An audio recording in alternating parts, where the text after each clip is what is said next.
অনেকেই বলছিলেন যে ভাই আলাদা করে একটা ভ্লুকআপের ভিডিওর ফর্মুলা দিবেন, তো এটার জন্য আমার এই ভিডিওটা করা। এবং হচ্ছে ইফ ফর্মুলা নিয়ে অনেক রিকোয়েস্ট থাকে যে ভাই ইফ ফর্মুলা নিয়ে একটা ভিডিও দিবেন আলাদা করে। এই দুটো নিয়ে অনেকেই অনেক কনফিউশনে পড়েন। তো ইফ ফর্মুলা এবং ভ্লুকআপ ফর্মুলা আমি বিভিন্ন ভাবে দেখানোর চেষ্টা করব। তো যে সিস্টেমে আপনার মনে রাখতে সুবিধা হবে সেই সিস্টেমটা আপনি মনে রাখতে পারবেন। তো প্রথমে আমি ভ্লুকআপ ফর্মুলা দেখাবো, যে সাধারণ নিয়মে আমি ভ্লুকআপ করে থাকি। সেটা হচ্ছে আমরা প্রথমে ইকুয়াল সাইন দিই, এরপরে ভিএল লেখার পরে এই যে ভ্লুকআপ নিচে আসছে এখানে ডাবল ক্লিক করলেও হবে, অথবা কিবোর্ড থেকে আপনার ট্যাব বাটনে ক্লিক করে দেবেন। আমি ট্যাব বাটনে ক্লিক করে দিলাম। এখানে বলছে লুকআপ ভ্যালু। আপনার হচ্ছে এই আইডি দিয়ে আপনার এখানে জয়েনিং ডেটটা খুঁজে বের করবেন। এটা হচ্ছে একটা ডাটাবেস, এটাকে আপনার ডাটাবেস মনে করতে পারেন। তো আমি লুকআপ ভ্যালু এখান থেকে আমার আইডি নাম্বার সিলেক্ট করে দিলাম, এখান থেকে কমা দিলাম। টেবিল আইডি, টেবিল আইডিটা হচ্ছে কি আপনার ডাটাবেসে যে টেবিলটা আছে সেই টেবিলটাকে আপনি সিলেক্ট করে দেবেন। আমি এখান থেকে পুরো টেবিলটাকে সিলেক্ট করে দিলাম। আপনি চাইলে এই আইডির এখান থেকেও সিলেক্ট করে দিতে পারবেন। তো আমি হেডিং সহ সিলেক্ট করে দিলাম। এখান থেকে আমি কমা দিয়ে দেবো। কমা দেওয়ার পরে এখন হচ্ছে কলাম ইন্ডেক্স নাম্বার। এখন হচ্ছে আমার আইডি নাম্বার কত নাম্বার কলামে আছে। আইডি নাম্বার হচ্ছে 1 নাম্বার, নেম হচ্ছে 2 নাম্বার, জয়েনিং ডেট 3 নাম্বার। তো কলাম ইন্ডেক্স নাম্বার আমরা এখানে 3 নাম্বার দিয়ে দেবো। এরপর হচ্ছে কমা। এখান থেকে চাইলে এক্সাক্ট ম্যাচের জন্য আপনি ফলস, এখানে ফলস লিখে দিতে পারেন, অথবা আপনি 0 দিলেও একই রেজাল্ট আসবে। আমি ফলস দিয়ে দিলাম। দেখুন আমার জয়েনিং ডেট এখানে চলে আসছে। এটার ফরম্যাট করার জন্য আমরা ডেট ফরম্যাট কন্ট্রোল শিফট 3 বাটনে, ল্যাপটপ যদি থাকে 3 বাটনে অথবা হ্যাশ বাটনে ক্লিক করবেন। তো ল্যাপটপের 3 বাটনের হ্যাশ আছে, আমি এখানে কন্ট্রোল শিফট চেপে হ্যাশ বাটনে ক্লিক করলে আমার ডেট ফরম্যাট চলে আসে। তো এখান থেকে দেখুন আমার এখানে চলে আসছে এটা। তো এক্সাক্ট ম্যাচের জন্য আমরা যে ফলস লিখছিলাম এখানে চাইলে আমরা 0 দিতে পারি। 0 দিলে আমার এক্সাক্ট ম্যাচই হবে। দেখুন আমার রেজাল্ট চলে আসছে। তো 0 মানে হচ্ছে আপনার 0 টলারেন্স, আর হচ্ছে এক্সাক্ট ম্যাচের জন্য 0 টলারেন্স। এখানে কাছাকাছি কোনো নাম্বার থাকলে রেজাল্ট আসবে না। সেম আপনার 102 থাকতে হবে। এখানে যদি 100 থাকে সেক্ষেত্রে আমার এখানে রেজাল্ট আসবে না। তো এভাবেই আপনারা চাইলে, আমি 102 লিখে দিলাম। দেখুন আমার এখানে জয়েনিং ডেট 102 এর 25 জানুয়ারি 2024 এখানে চলে আসছে। এরপর হচ্ছে আমি এই ফর্মুলাটাকে আবার ডিলিট করে দিই। এটার থেকে আর একটু সহজ বা ইজি ভাবে করতে পারবেন।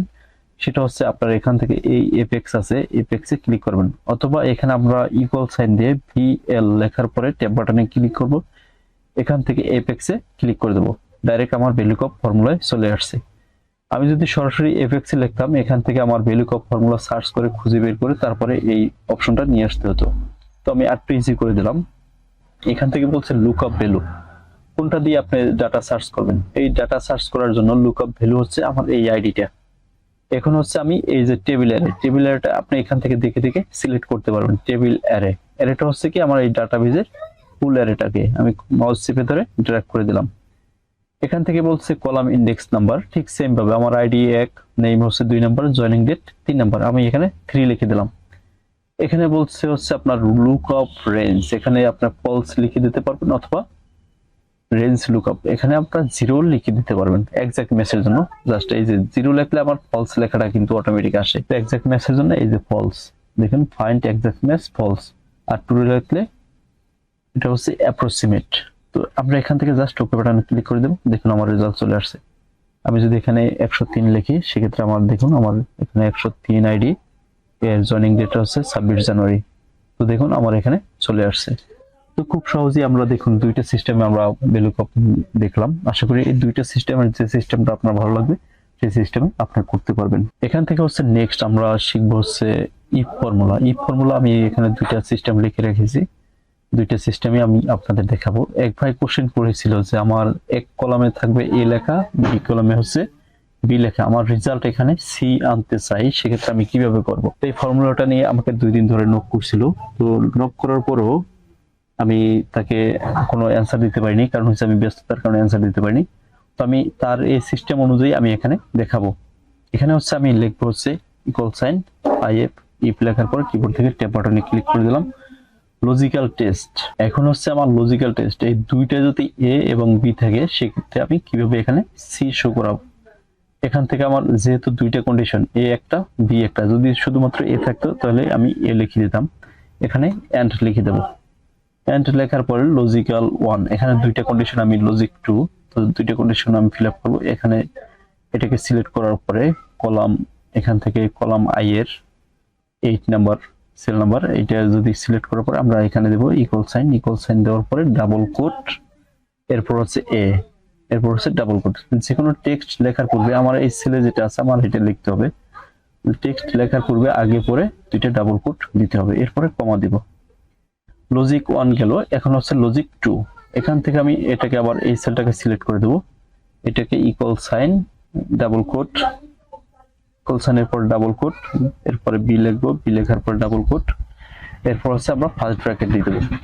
এখন লজিক্যাল টেস্ট শেষ। আমি এখানে কি করছি, ইফ এর জন্য যে লজিক্যাল টেস্ট এটার জন্য আমি এন্ড ফর্মুলার হেল্প নিলাম। এখানে লিখছিল i8 এর যদি এখানে ইকুয়াল এ হয় এবং j8 এর ইকুয়াল যদি এই j8 হচ্ছে এটা যদি ইকুয়াল বি হয়, সেক্ষেত্রে আমার এখানে রেজাল্ট দেখাবে কি ভ্যালু ইফ ট্রু। সেক্ষেত্রে আমি এখানে সি শো করাইতে চাইছি, এখানে double quote C double quote, এরপর হচ্ছে ফার্স্ট ব্র্যাকেট, এরপরে আমি এন্টার বাটনে ক্লিক করে দেব। দেখুন এখানে যদি এ হয় সেক্ষেত্রে আমার এখানে রেজাল্ট আসবে না, ফলস, মিথ্যা, এটার সাথে এটা ম্যাচ করে নাই। যদি এখানে এ বি হয় সেক্ষেত্রে আমার এখানে সি শো করবে। তো দেখুন এটাকে আমি কিভাবে করছি। আর এখানে আমরা যে ফলস লেখাটা নিয়ে আসছি, এখানে যদি আমি চাই যে অন্য কিছু লেখা শো করব, সেক্ষেত্রে আমি এখানে চাইলে একটা কমা দিয়ে দিতে পারি, ভ্যালু ইফ ফলস, এটাকে আমরা যদি এখানে ডাবল কোট দিয়ে দিই, ডাবল কোট দেওয়ার পর নট ওকে লিখে দিতে পারি, নট ওকে, নট ওকে লেখার পর ডাবল কোট, এরপরে এন্টার বাটনে ক্লিক করে দেবো। এখান থেকে আমরা ইএস দিয়ে দেবো। দেখুন আমার এখানে যদি আমি ডি লিখি তাহলে নট ওকে, এটার সাথে আমার এটার ম্যাচ করে না। এই দুইটা যদি ম্যাচ করতো বা এখানে আমার যে কন্ডিশন সেট করছিলাম তাহলে এখানে ঠিক থাকতো। এখানে যদি আমি বি লিখি দেখুন সি চলে আসছে।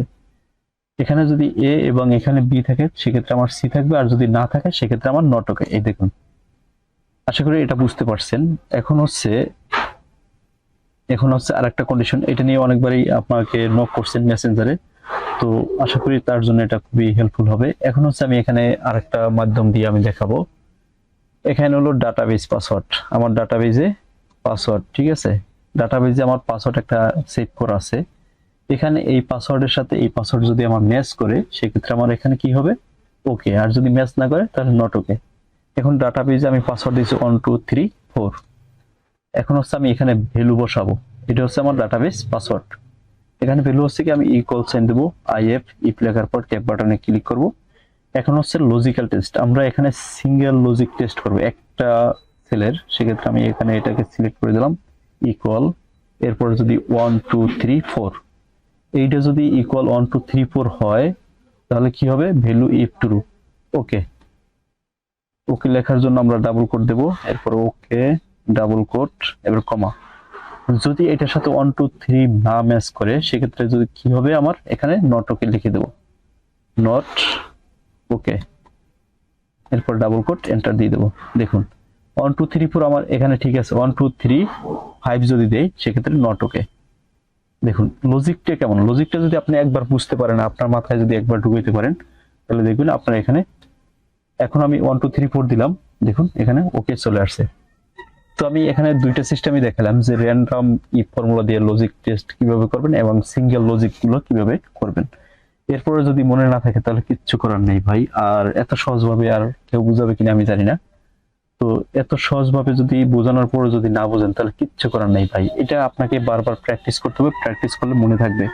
অনেক কিছুই মাথায় ধরে না, যখন প্র্যাকটিস করবেন তখন দেখবেন যে মাথায় অটোমেটিক আপনার ধরে যাবে। আর একবার যদি কোনো একটা ফর্মুলা আপনার মাথায় ঢুকে তাহলে কোনো ফর্মুলা নেই, কোনো চিন্তা করতে হবে না, কারণ হচ্ছে এটা অটোমেটিক আপনার মাথার ভিতরে ক্যাচ করে নেবে। তো আশা করি ফুল ভিডিওটা ভালো লাগছে, ভালো লাগলে অবশ্যই শেয়ার করে দেবেন এবং শেয়ার করে আপনার প্রোফাইলে সেভ করে রাখতে পারেন। যদি মনে না থাকে সেক্ষেত্রে পুনরায় আবার দেখতে পারেন। আজকে এই পর্যন্ত, সবাই ভালো থাকবেন, আসসালামু আলাইকুম।